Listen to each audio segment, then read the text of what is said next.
Seigneur, nous te remercions pour ce matin. Merci pour les chants qui sont montés vers toi. Merci pour la première prière qui a été faite. Merci pour la deuxième prière. Merci pour Franck, pour le message du repas du Seigneur et de la collecte qu'il venait de nous donner. Moi, à mon tour, je voulais que tu m'utilises pour que je puisse partager quelques versets avec mes frères et mes sœurs. Merci de m'utiliser comme un instrument pour le faire ce matin. C'est ton nom seul que nous voulons glorifier et nous t'aimons beaucoup au nom de Jésus. Amen. On va lire un passage rapidement. Matthieu 25, à partir du verset 35 à 40. Je lis. Car j'ai eu faim, et vous m'avez donné à manger. J'ai eu soif, et vous m'avez donné à boire. J'étais un étranger, et vous m'avez recueilli. J'étais nu, et vous m'avez vêtu. J'étais malade, et vous m'avez visité. J'étais en prison, et vous êtes venus vers moi. Alors les justes lui répondront. Seigneur, quand avons-nous vu avoir faim et nous t'avons donné à manger, ou avoir soif et nous t'avons donné à boire? Quand avons-nous vu étranger et nous t'avons recueilli, ou nu et nous t'avons vêtu? Et le roi leur répondra, je vous le dis en vérité, chaque fois que vous l'avez fait à l'un de ces plus petits de mes frères, c'est à moi que vous l'avez fait. Alors, quand nous lisons ce passage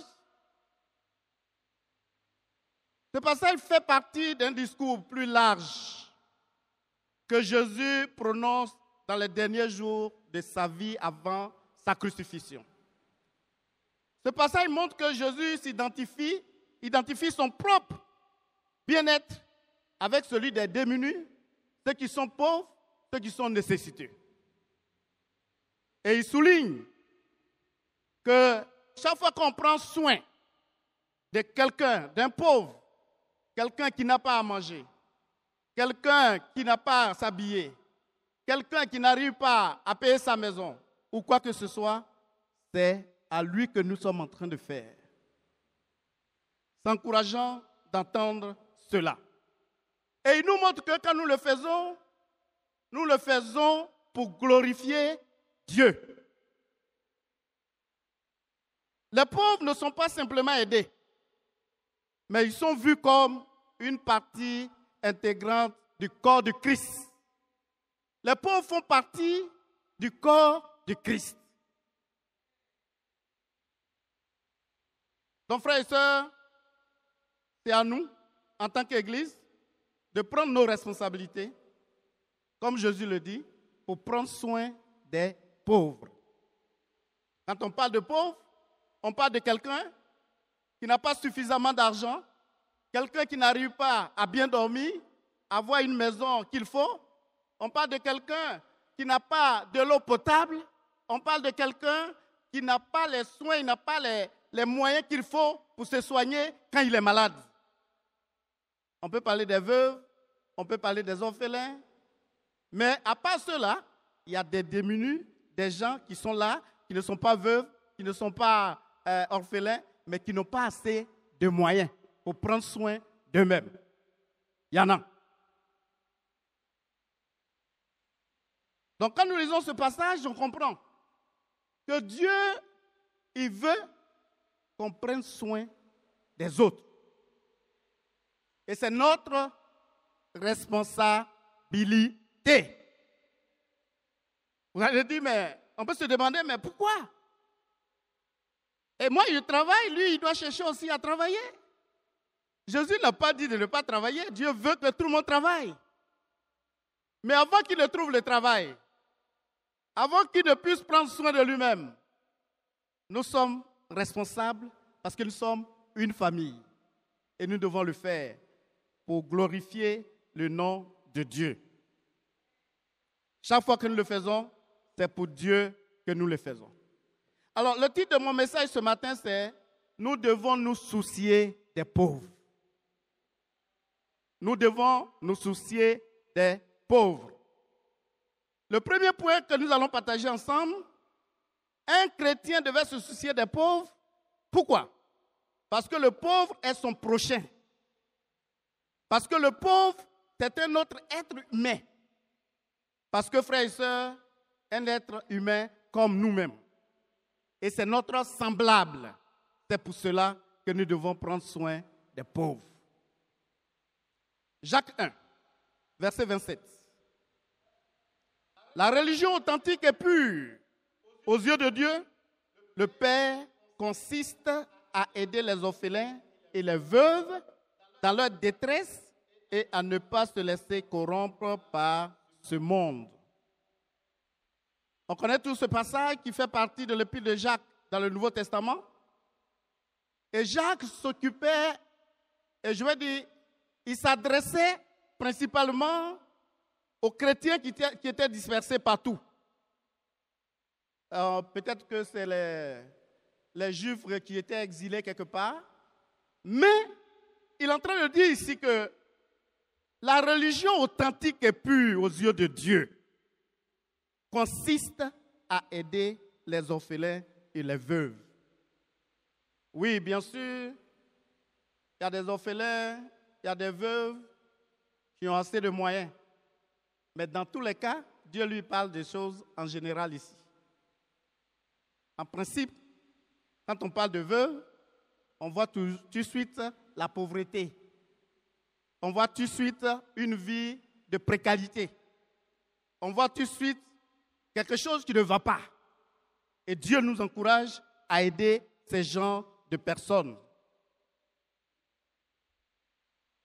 Et que ce soit dans le Nouveau Testament comme dans l'Ancien Testament, la Bible parle des veuves et des orphelins.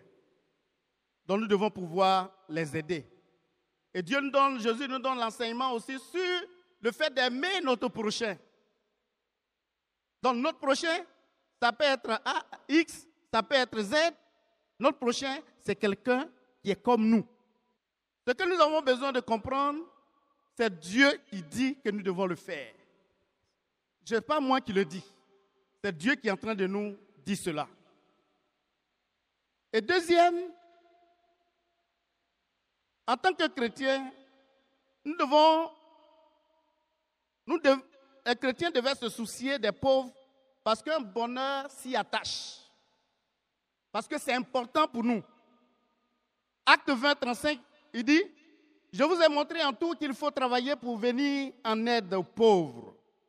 En nous souvenant des mots, le Seigneur Jésus lui-même a dit, il y a plus de bonheur à donner qu'à recevoir.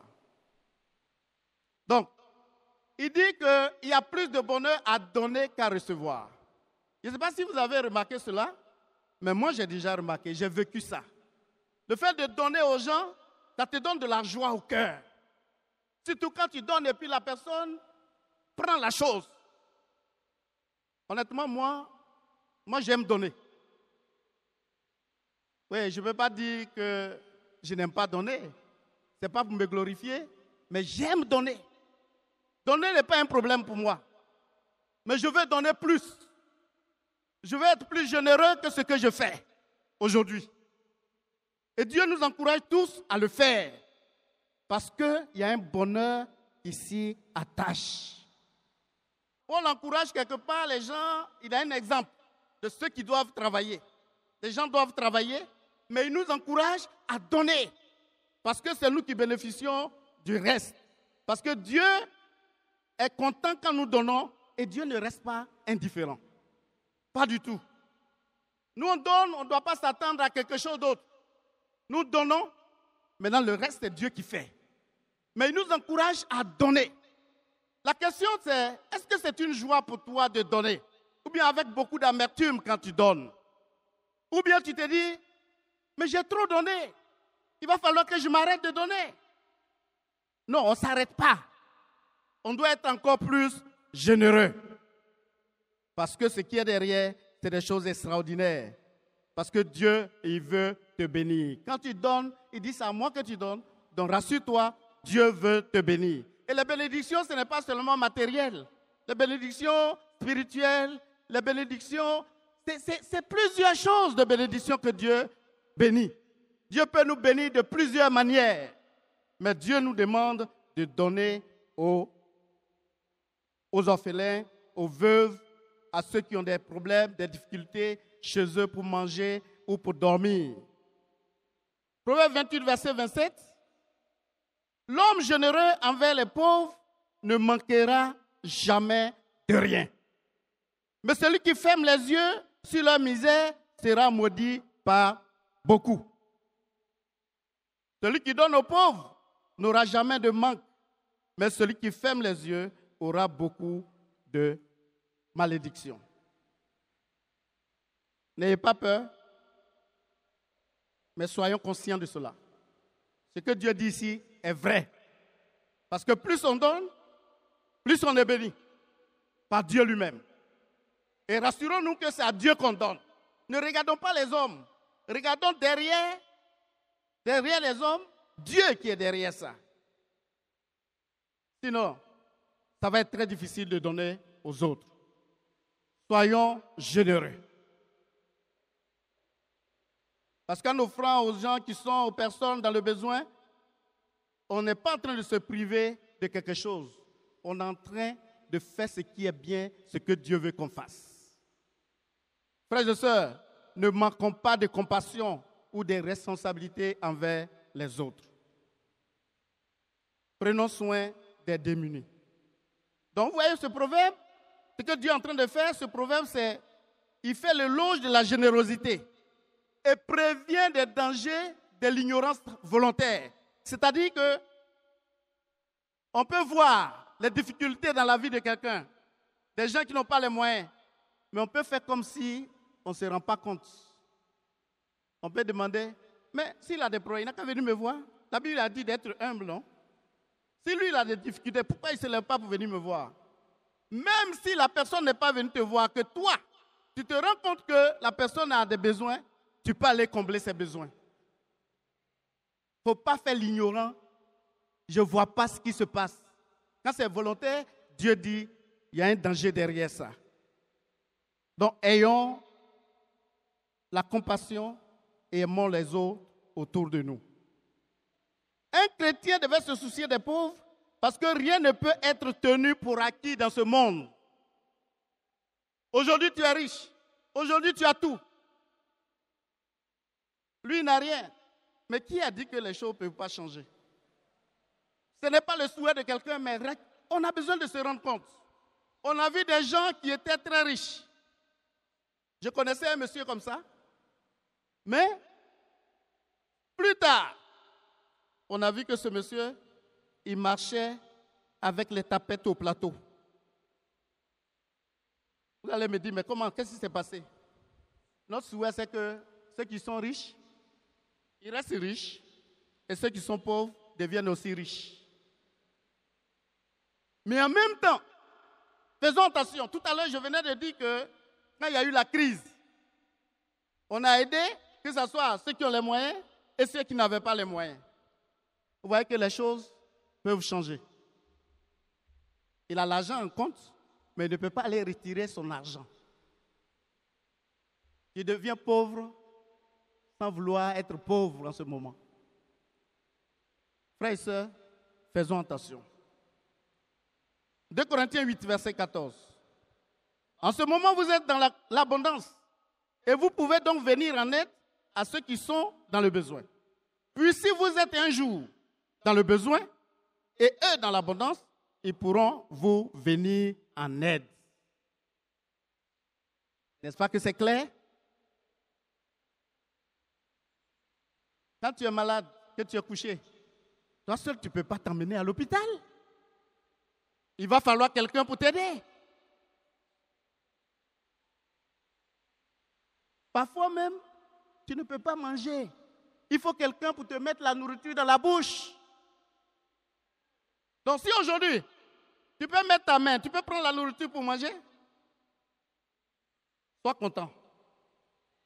Si l'autre n'arrive pas à manger, Dis-lui que tu veux partager ta nourriture avec lui. Parce qu'on ne sait jamais. Ce passage nous montre que les choses peuvent changer. Soyons fixés, frères et sœurs. Faisons ce que Jésus nous commande de faire. Et nous serons contents, serons fiers. Donc, partageons ce qu'on a avec les autres.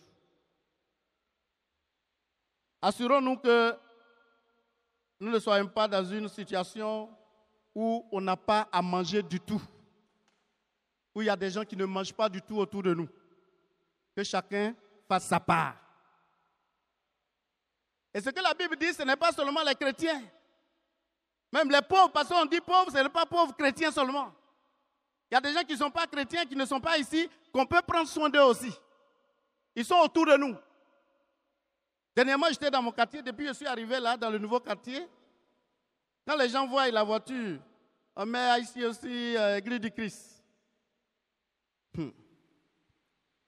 Je reçois beaucoup de gens qui veulent quelque chose. Dernièrement, il y a 2 personnes qui sont venues. Et c'était avec beaucoup de joie que j'ai fait. J'étais content. Mais j'étais étonné de voir que je viens d'arriver. Et puis, tout le monde vient chez moi pour demander l'argent et dire, waouh. Matthieu 7, verset 12. Faites pour les autres tout ce que vous voulez qu'ils fassent pour vous. Voilà ce que la loi de Moïse et les livres des prophètes commandent. Ce passage-là, nous appelons ça souvent la règle d'or. C'est ça la règle d'or. Soyons justes, soyons compatissants. Et Dieu veut qu'il y ait la réciprocité dans les relations humaines. Tu es assis là ce matin, qu'est-ce que tu veux? Qu'est-ce que tu attends des autres? 4. Qu'est-ce que tu aimerais qu'on fasse pour toi quand tu serais dans un besoin quelconque? S'il te plaît, fais ça pour les autres. 4, un chrétien devait se soucier des pauvres parce que c'est un commandement biblique. Et ne pas y obéir, c'est un péché. Ne pas obéir à ça, tu es en train de pécher. Vous allez me dire, mais comment? Jacques 4, verset 17. Si donc quelqu'un sait comment faire le bien et ne le fait pas, il se rend coupable de péché. Si quelqu'un sait qu'il faut faire le bien et qu'il ne fait pas, il se rend coupable de péché. Donc vous voyez que dans ce passage, Jacques s'adresse aux chrétiens de son époque en les avertissant contre l'arrogance et l'orgueil. Qu'est-ce que tu sais qui est bien et qui ne fait pas? Dieu dit, tu es en train de pécher. Je ne sais pas quoi, mais tout ce que toi tu sais qui est bien et qui ne le fait pas, si tu fais autre chose, Dieu dit, tu es en train de pécher. Il nous commande plutôt de ne pas faire le mal, mais de faire ce qui est bien. Nous savons tous que c'est bien de prier, c'est bien de lire la Bible, c'est bien, on fait. Mais si il y a quelque chose que tu sais, par exemple, prendre soin des pauvres et que tu ne le fais pas, tu es en train de pécher. Parce que qu'est-ce qui fait ça? C'est manque de générosité, c'est manque d'amour, c'est manque de considération, c'est manque de respect. Il y a beaucoup de choses autour. C'est pour ça que c'est un péché. Tu as les moyens, il faut le faire. Même si tu as 10 francs, que ton frère est en train de souffrir, si tu as payé 2 galettes, donne-lui une galette. Dieu sait que tu as avec seulement que 10 francs. Dieu sait tout. Et il voit tout. Tout à l'heure, quand je parlais, j'ai dit cette église, l'église est généreuse. Quand les gens tombent malades ici, une fois qu'on a annoncé qu'il y a telle personne qui est malade, frères et sœurs, cotisons de l'argent, on voit qu'on cotise. Mais la question, est-ce que toi, tu participes à ces genres de choses? Est-ce que tu te sens concerné même? Tu n'as pas les moyens, mais tu as la bouche, tu peux même approcher la personne pour dire, Yako, je prie pour toi. Et quand on dit aussi on prie pour toi là, il faut prier, il ne faut pas mentir. Parce qu'on dit ça souvent. Mon frère, je prie pour toi. Hein? Ma soeur, je prie pour toi. Si tu sais que c'est bien de le faire, tu ne le fais pas, tu es en train de pécher. Jacques 4, verset 17. Frères et sœurs, soyons en train d'obéir à ce que Dieu nous commande de faire. Si tu n'es pas généreux, décide d'être généreux aujourd'hui parce que c'est pour Dieu que tu le fais. Cinquièmement, un chrétien devait se soucier des pauvres parce que Dieu bénit celui qui se soucie des pauvres. Proverbe 22, verset 9. L'homme qui regarde autrui avec bonté sera béni parce qu'il a partagé son pain avec le pauvre. L'autre version, il dit, les généreux seront bénis car ils partagent leur nourriture avec les pauvres. Les personnes généreuses seront bénies parce qu'elles nourrissent les pauvres. Ce verset rappelle que Dieu valorise les actions de bonté et de charité. Dieu veut cela. Soyons plus justes et plus solidaires. Dieu veut nous bénir. Mais Dieu veut nous bénir spirituellement. À l'extérieur, en dehors de nos vies que nous menons, Dieu veut qu'on soit humble, qu'on soit rempli d'humilité et de générosité. Mais spirituellement, Dieu veut nous bénir aussi. Il veut qu'on prospère. Si tu ne vas pas bien spirituellement, tu ne vas pas aider. Même quand on parle de on va faire ceci, toi, ça ne te concerne pas. Donc faisons en sorte que notre vie avec Dieu soit une vie qui le glorifie. Tout cela va nous permettre de faire de grandes choses dans sa maison.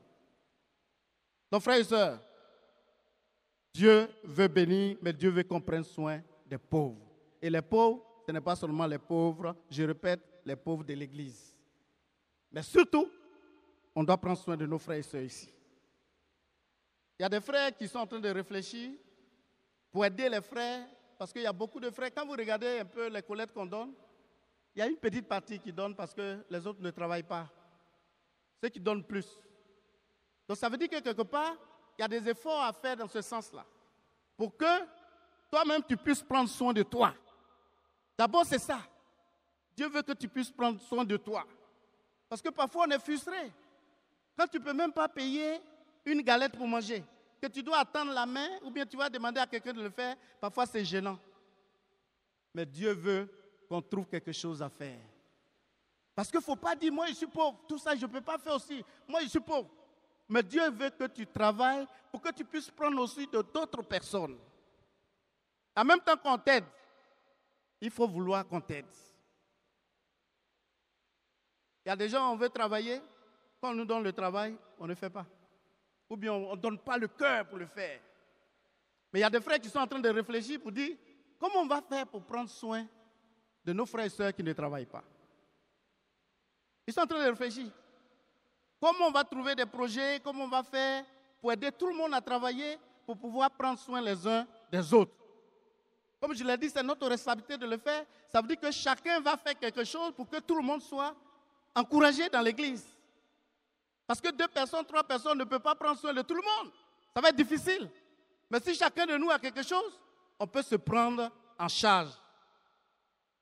Donc il va falloir, l'église va faire sa part, mais toi-même, personnellement, il faut faire quelque chose. Ça va t'aider toi-même. Tu seras heureux. Tu seras heureux. Et pour finir, un chrétien devait se soucier des pauvres parce que cela est agréable à Dieu et le glorifie. Proverbe 14, verset 31. Opprimer le pauvre, c'est outrager son créateur. Mais avoir de la compassion pour les indigents, c'est l'honorer. Oui, Dieu ne veut pas qu'on opprime le pauvre. Si nous sommes en train de le faire, on est en train d'insulter, on est en train de désobéir à Dieu, on est en train de faire des choses qui ne glorifient pas le Seigneur. Donc prenons la décision de prendre soin des pauvres. Nous sommes tous créés à l'image de Dieu. Frères et sœurs, battons-nous et travaillons pour cela. Et la Bible dit, en Galates 6, verset 9 à 10, ne nous lassons pas de faire le bien, car nous moissonnerons au temps convenable, Si nous ne relâchons pas, ainsi donc, pendant que nous en avons l'occasion, pratiquons le bien envers tous et surtout envers les frères à la foi. Donc, Dieu nous appelle ici, ce passage nous appelle à donner quand nous avons l'occasion. À quel moment on a l'occasion? On a les moyens, on a le fait qu'on est en vie, c'est une occasion. Tant que nous sommes en vie, continuons de faire le bien. Ne soyons pas fatigués de faire le bien.